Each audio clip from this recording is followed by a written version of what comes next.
샬롬, 사랑하는 성도 여러분, 평안하셨습니까? 네, 주일 잘 보내셨죠?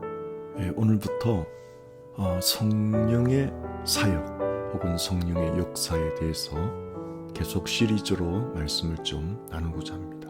성령의 역사를 아는 것이, 성령의 인도함을 받는 것이 신앙생활이 너무 중요하기 때문에 좀 이 말씀을 좀 시리즈로 지속적으로 좀 나누기를 원합니다. 그래서 우리 모두가 성령님의 인도를 받는 그 기쁨을 한껏 누릴 수 있도록 그런 바람에서 여러분과 그 말씀을 나누기를 원합니다.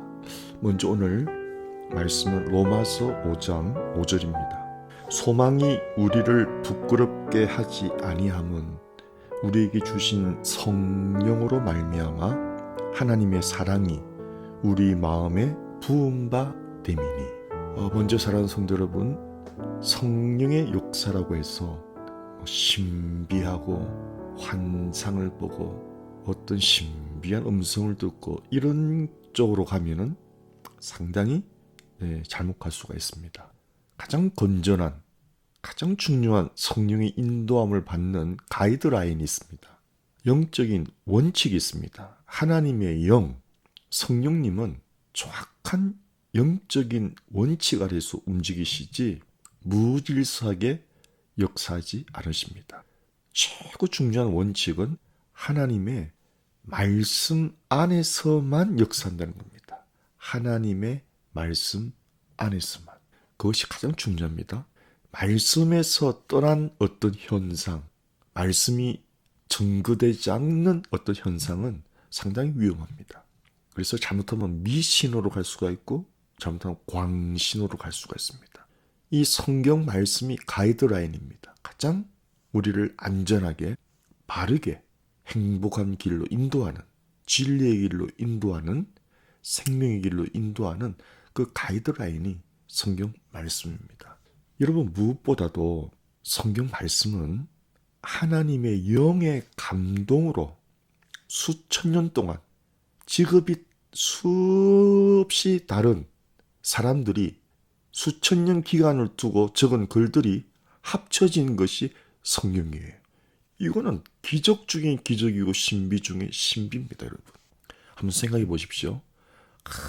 우리 성령 충만하다고 해서 가끔 어떤 음성을 들었다고 해도 그것도 의심스러운데 어떤 감동을 받는 것은 있을 수가 있죠. 선교사로 가라. 너는 신학교 가라. 어떤 고아원을 너는 시작해라. 그런 음성만 들어도 이게 대단한 건데, 그렇잖아요, 여러분. 어떤 사업에 기발한 아이디어를 주시면서 그 사업가로도 인도하실 수가 있고. 그런데 여러분, 이 성경에 방대한 것이 성령님의 감동으로 다 적었다는 거예요, 여러분. 이것만큼 강력한 성령의 역사가 어디 있습니까? 그러니까 성경을 무시하고는 결코 성령의 역사를 알 수가 없습니다. 가장 강력하고 가장 위대하고 가장 크고 가장 깊고 넓은 성령의 역사가 성경을 하나님의 영의 감동으로 적었다는 거예요. 수천 년 기간 동안 수많은 사람들이. 그런데 한 가지 딱 공통된 점이 예수 그리스도를 말하는 거예요. 신구약 성경이 전부. 네, 성령님은 어떤 사람을 증거하지 않습니다, 여러분. 절대. 성령님은 담임 목사를 증거하지 않습니다. 성령님은 어떤 유명한 장로님을 증거하지 않습니다. 성령님은 어떤 대통령을 증거하지 않습니다. 지지하지 않습니다. 성령님 어떤 정당을 지지하지 않습니다, 여러분. 성령님 오직 딱 하나입니다. 예수님을 증거하는 영입니다. 예수님을 증거하는 영입니다.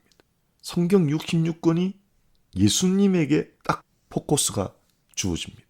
그러니까 가장 귀한 설교는 예수님을 증거하는 설교예요.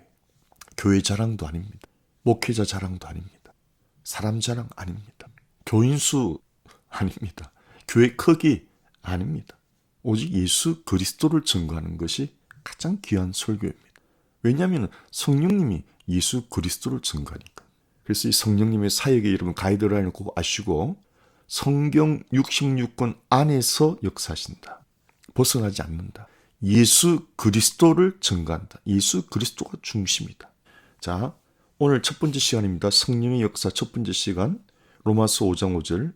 소망이 우리를 부끄럽게 하지 아니함은, 성령의 역사 중에 하나가 우리에게 부끄러운 소망을 주지 않는다는 거죠. 어떤 것이 부끄러운 소망이죠? 헛된 소망, 헛소망하고 살면 여러분 마지막에 부끄럽잖아요.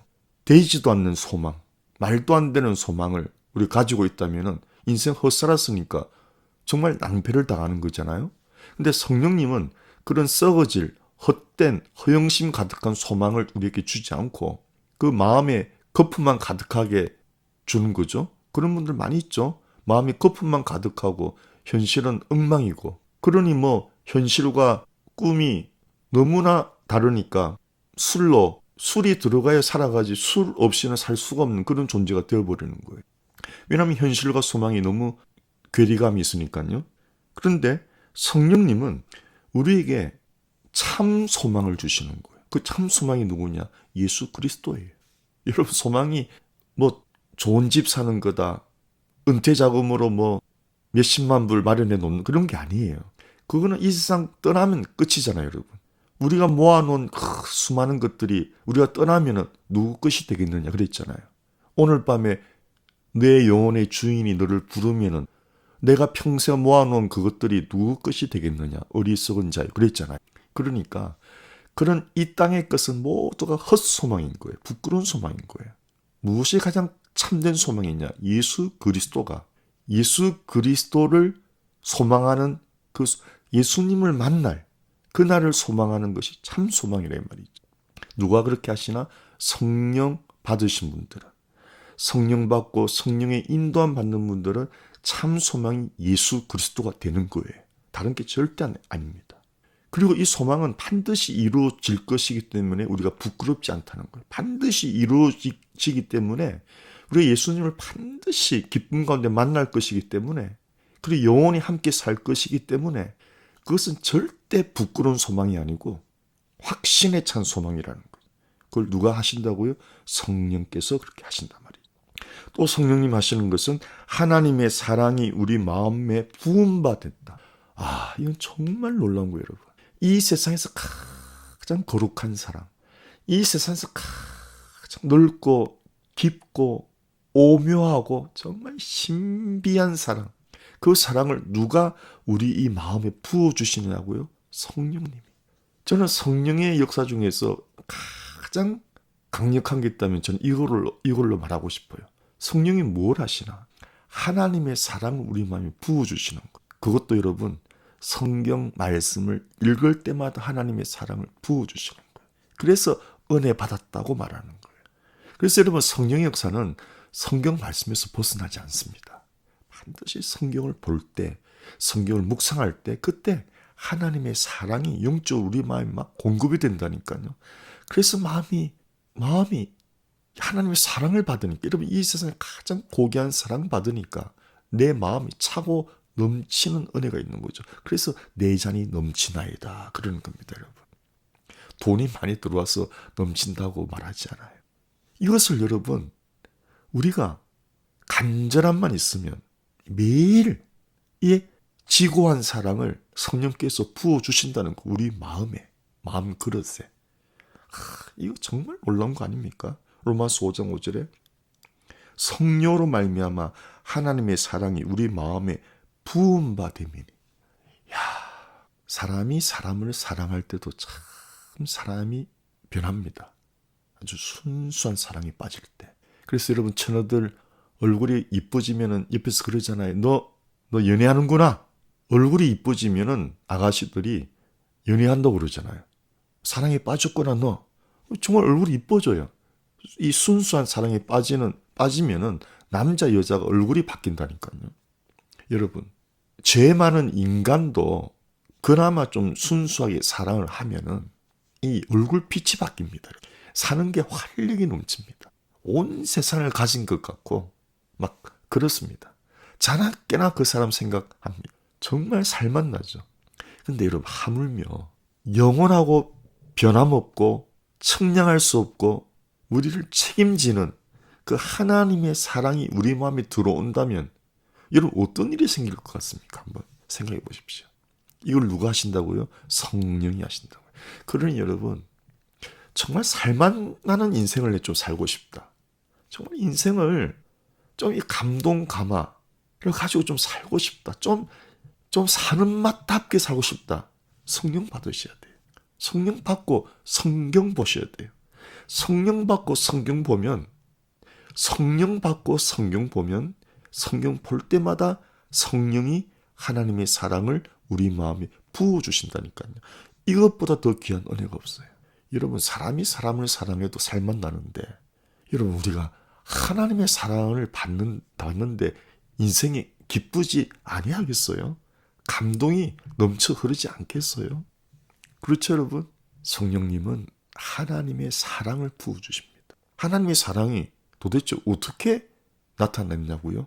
하나밖에 없는 아들을 혹은 하나님 자신이라고 해도 돼요. 이 신비라니까요.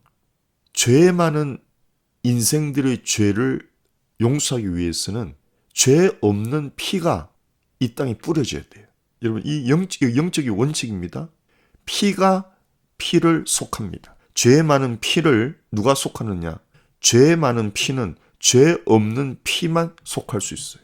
사람의 피에는 다 죄가 있어서 이 세상 그 어떤 성인, 군자, 종교 창시자 안 됩니다. 이 세상 어느 종교 창시자, 철학자, 부모님, 목사님, 주교님, 교황님 안 됩니다. 사람이기 때문에. 하나님의 피만이 죄가 없거든요.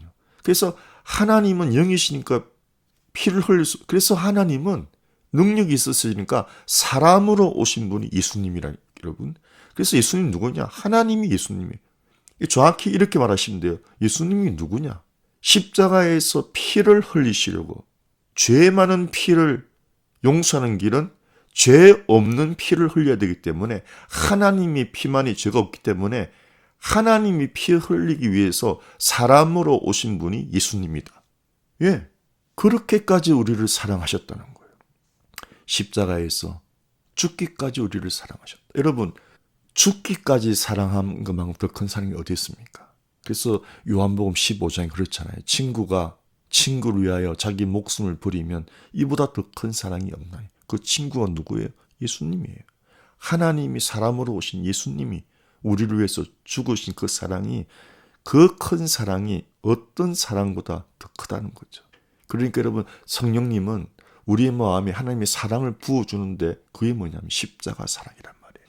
그러니까 여러분 십자가 사랑은 그 넓이와 깊이와 크기가 성경 전체에 나와 있기 때문에 우리가 365일 평생 말해도 계속 샘솟듯이 솟아나오는 진리가 십자가 사랑이에요. 예, 십자가 사랑만 평생 말해도 끊임없이 샘솟는 샘물이 되는 거예요. 모든 것이 십자가 사랑입니다. 여러분 대인관계에서 가장 중요한 것이 오래 참는 겁니다. 성경에서 대인관계에서 가장 중요한 것은 오래 참는 거예요. 십자가 정신이 오래 참는 거거든. 아주 죽을 때까지 목숨이 끊어지는 순간까지 참으셨거든. 참다 못 참겠다가 우리 인간 아닙니까? 참다 내가 진짜 이것까지는 못 참겠다고 하는 게 우리 인간 아닙니까? 그런데 예수님은 죽는 순간까지 참으신 것을 우리에게 보여주셨거든요. 죽기까지 참으셨거든요. 그것을 죽기까지 순종하셨다.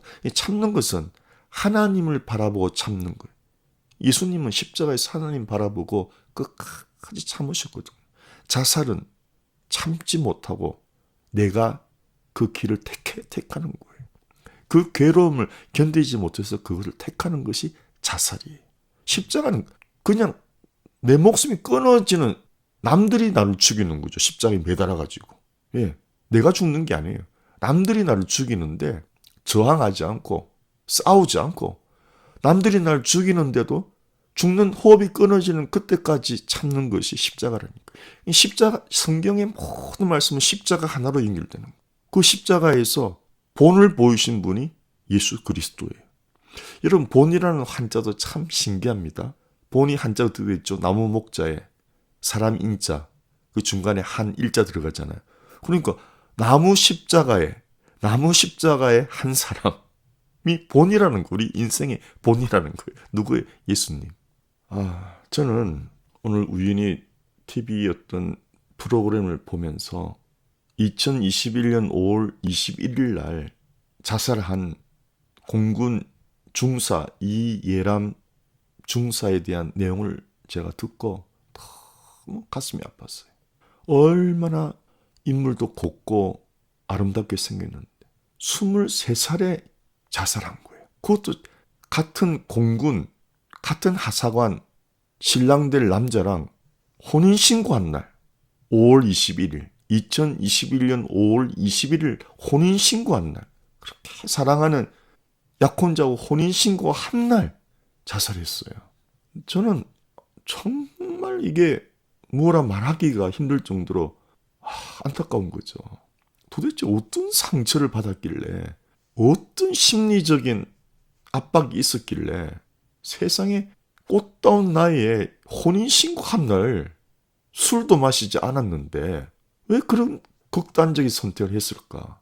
내용은 그렇습니다. 공군 여성 부사관인데 남자 선배죠.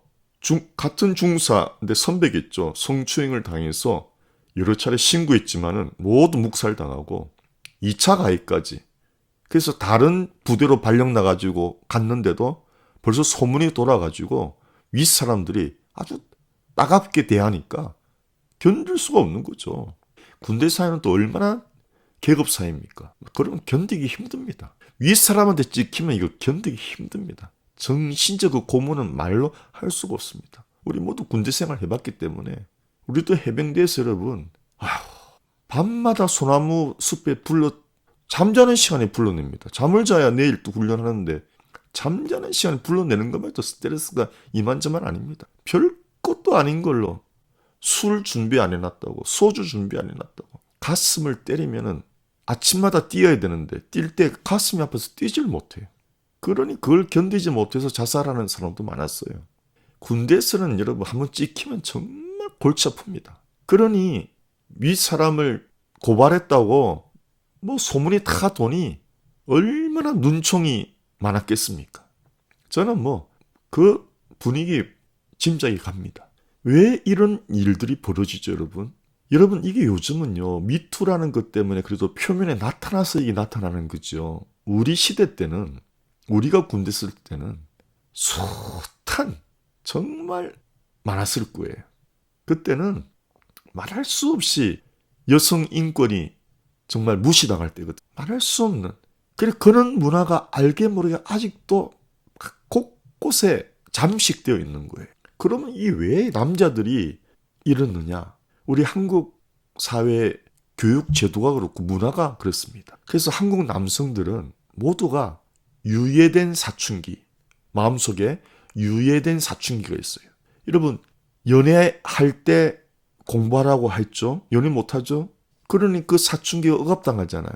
아주 자연스럽게 연애도 하고 건전한 이성관계도 가지고 만나서 참 대화도 나누고 데이트도 하고 이래야 되는데 그걸 억압하니까 주입식 교육만 시키니까 이 사춘기가 억압당하는 거예요. 그래서 유예되는 거예요. 이 미뤄지는 거예요. 이 발동이. 또 군대 가죠, 여러분. 군대 가서 전부 다 남자들이 억압당하잖아요. 예, 말할 수 없는 억압을 당하잖아요. 그러니 그게 마음속에 숨어져 있다니까요, 이게. 그러니 판사, 검사가 되고도 엉뚱한 짓 저지르다가 아주 사회적인 공분을 낳잖아요. 여러분, 정치인이 돼도 정말 몰라서 그렇지 요정에서 엉뚱한 짓들 많이 한다고 하잖아요. 뭐 교장 선생님도 그렇고 그 요정에서 일한 사람의 고백입니다. 겉은 번드르하죠. 뭐 국회의원, 장관, 뭐 경찰서장, 뭐 사회적으로 아주 높은 위치에 있는 사람들이지. 그러나 밤만 되면은 아주 미친 사람들이 된다는 거예요. 네, 그게 억압당한 사춘기가 결혼하고도 그 높은 지위를 가지고도 밤에 몰래 그런 일들을 벌이는 거예요. 능력이 많을수록. 참 이게 세상에 안 밝혀져서 그렇지 이거 다 밝혀지면은 정말 낯뜨고서 살 수가 없을 거예요. 남자들이 권력을 가지고 돈을 가지면은 이 잠재된 사춘기가 발동하는 거예요. 그래서 미친 짓들을 하는 거예요. 그래서 이 내용도 보니까 회식 자리에 이 여중사를 불러들인 거예요. 그래서 저는 이 회식 문화가 정말 문제라고 생각해요. 윗사람이 부르니까 안 갈 수가 없잖아요. 아니, 내일 모레 약혼할 여자인데. 그래서 이 법으로 회식 문화를 강제하지 못하도록 법제화해야 됩니다. 회식하고 술 먹고 술 취하고 같은 차를 타고 오다가 성추행을 벌여진 거거든요.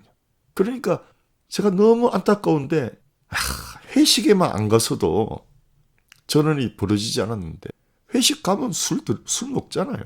그 남자가 술 취하고 같은 차 뒷좌석에 앉아 있는데 그 잠재된 사춘기가 발동 안 하겠습니까? 벌써 회식에 간 게 잘못이고 술 취한 남자는 같은 차를 탄 게 너무 잘못된 거죠, 이게. 근데 문화가 그래 되니 거절할 수 없는 것이 군대 문화니 그걸 법제화해가지고 개인 자유를 정말 주어야지 이런 2차, 3차 이런 가해가 일어나지 않고 정말 안타까운 사실이었습니다. 회식에만 가지 않았어도 그리고 그 차를 같이만 타지 않았어도 그 꽃다운 나이에 그 아름다운 그 나이에 23살 혼인신고한 날 기가 차지 않습니까, 여러분? 여러분, 이렇게 우리 마음에 거룩하신 하나님의 사랑이 부어지지 않으면은 이런 미친 짓들을, 여러분, 이거는 정말 빙산의 일각일 겁니다. 정말 사회 곳곳에 어마어마하게 이런 부조리들이 많이 숨겨져 있고 정말 마음 약한 여자들이 말도 못하고 당하기만 하는 경우가 엄청나게 많을 거예요. 이 전도서에 나와 있거든요. 사람들이 평생 마음에 악이 가득하고 미친 짓을 하고 살다가 지옥 간다고 그래 나와 있어요. 그 23살 그 어린 여자에게는 그것이 어마어마한 고통으로 다가오는데 이 남자들은 그냥 하나의 불장난으로 여겨버리니까 이거 얼마나 그것이 사람을 죽일 만한 죄라고 생각을 안 하니까 이 남자들이. 그러니 하나님의 사랑이 부어져야 이 사람의 마음이 정리정돈이 되는 거예요. 하나님의 사랑이 부어져야. 그래서 잘못된 사랑, 거짓된 사랑, 정욕적인 사랑, 탐욕적인 사랑, 그리고 설령 그런 고통을 당했을지라도 정말 그분이 하나님을 모시고 산 분이라면 극복해냈을 거예요. 극복해냈을 거예요. 근데 그걸 극복하지 못하고 죽을 수밖에 없는 것을 선택하는 것은 참 소망 대신 그리스도가 없으니까 자기가 너무 힘든데 기댈 곳이 없으니까 죽는 거 아니에요. 성령님은 예수님께 기대라고 인도를 하거든요. 그래서 예수님은 우리의 피난처가 되는 거예요. 환난 날의 피난처, 죽고 싶을 때 피난처가 돼서 우리를 감싸주거든요. 성령님이 피난처로 인도하신다고. 이 예람 중사가 성령님을 모시고 살았다면 힘든 날에 정말 죽고 싶은 날에 성령께서 예수 그리스도의 품으로 피난가라고 그래서 거기서 안식을 취하고 용기를 가지고 또 살아갈 수 있을 텐데 여러분 이래서 예수를 믿고 성령을 받아야 된다는 것은 사람이 죽느냐 사느냐의 문제라니까 여러분. 정말이에요. 죽느냐 사느냐의 문제 이거는. 종교 하나 가지나 마나가 아닙니다. 사느냐 죽느냐의 문제예요. 진실로 예수 믿고 성령 받는 것은 죽느냐 사느냐의 문제입니다. 너무 안타깝습니다. 한 남자로서 너무 가슴 아프고 꽃다운 나이에 저렇게 맥없이 떨어지는 꽃 한 송이로 영원히 사라져버리는 그 인생이 너무 안타깝고 그 부모님 여러분 명동 성당 앞에서 아빠가 1인 시위했다 하잖아요. 1인 시위. 아무도 자기 딸의 억울한 죽음을 알아주지 않으니까 그 어머니는 기절하고 그 부모님 평생에 가슴에 못을 박고 살잖아요. 그리고 여러분 그 혼인신고한 또 약혼자는 어떻겠습니까? 그분도 잘못하면 위험하죠. 너무 상처가 심하면. 또 가해자 그 중사도 너무 죄책감으로 그분도 위험할 수가 있죠. 이것이 바로 사탄의 역사인 거예요. 한 명만 죽이는 게 아닙니다. 여러분. 한 명만 죽이는 게 아니에요. 자살자명이 생기면은 그 주변이 다 알게 모르게 위험합니다. 그러니 여러분, 한 사람이 예수 믿고 성령 받고 용기 있게 산다는 것이 얼마나 중요한지 몰라요. 이 예람 중사 옆에 정말 성령 받은 예수 믿는 친구가 한 명 있었다면, 그 친구랑 고민을 좀 주고받았더라면 너무 아쉽잖아요, 여러분. 이래서 여러분, 우리가 정말 예수 믿고 성령도 받아야 되겠지만은 예수 믿지 않는 사람들에게 예수 믿고 성령 받기 정말 우리가 기도하고 해야 되는 거예요. 한 영혼만 예수 만나게 해도, 정말 여러분 예수 믿을 뿐에 정말 성령 받고 성경 읽으면서 성령으로 하나님의 사랑을 매일 마음에 공급받아야 여러분 정말 인생을 승리의 삶을 살아갈 수 있는 것입니다. 다시 한번 말씀드립니다. 예수 믿는 거 종교 하나 가지냐 마느냐 아닙니다, 여러분. 죽느냐 사느냐의 문제입니다. 그냥 예수 믿어서 안 됩니다. 예수 믿고 성령 받고, 예수 믿고 성령 받은 사람 반드시 성경을 보게 됩니다. 성령님이 성경을 보게 합니다.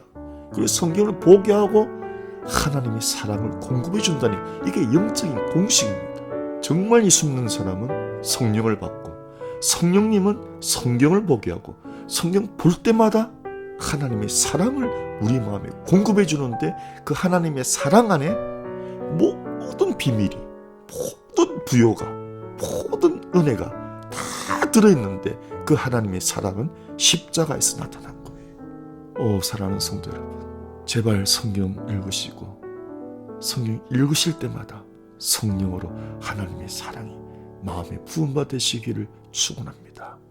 샬롬.